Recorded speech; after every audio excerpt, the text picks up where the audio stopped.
with breaking news. And we're following breaking news, an update on a triple shooting in Iredell County that killed 2 people and another seriously hurt. We first brought you this story last night at 11. Thank you for joining us at 6. I'm Nia Harden. We now know one of the suspects who law enforcement says was involved in the triple shooting at this home. This is in northwest Mooresville, has been killed by deputies. This was the scene last night where officers found 3 people shot, 2 which are dead. Take a look at your screen.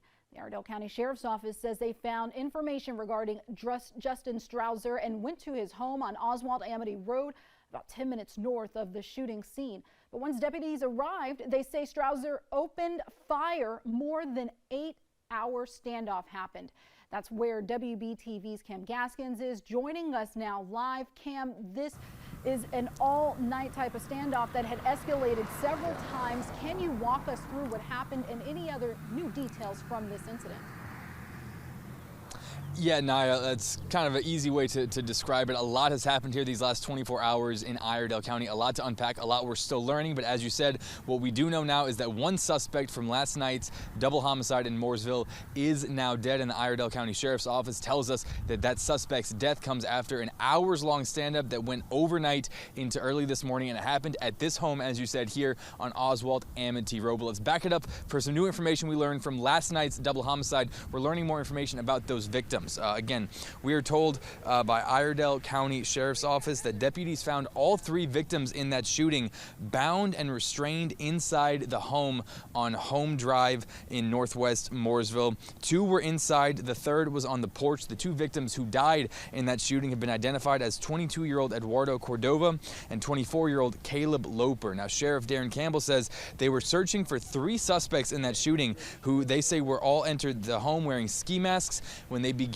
shooting. Now, we're told the deputies quickly located one suspect last night. That is Justin Michael Strouser, again, at this home on Oswald Amity Road in Cleveland, North Carolina. Now, neighbors tell me deputies arrived at the house around 9 p.m., but when they approached, Strouser came outside, pointed a gun at them before going back inside and opening fire with an AR-15. That launched the all-night standoff, and law enforcement surrounded his home for hours. Now, while negotiating, every time they tried to get him out of the home, they say Strouser would begin shooting at them again. And the sheriff says during the entire standoff, there were 4 juveniles inside the home with Strouser, but says they did not want to leave. As of now, we don't know how or if at all they are connected to this whole incident. Now, Sheriff Campbell says after negotiations failed, deputies utilized gas this morning, and that got the juveniles and Strouser out of the house. The children ran outside the home with Strouser with them, and that is when they say he began shooting at deputies, and the deputies returned fire, killing him on the sign. Now, at this time,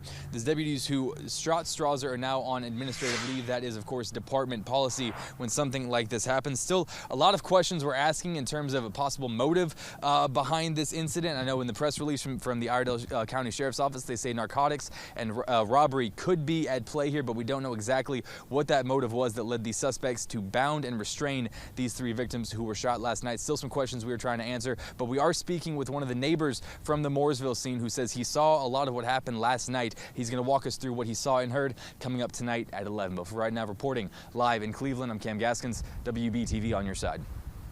Cam, thank you for staying on top of this. Let's head outside.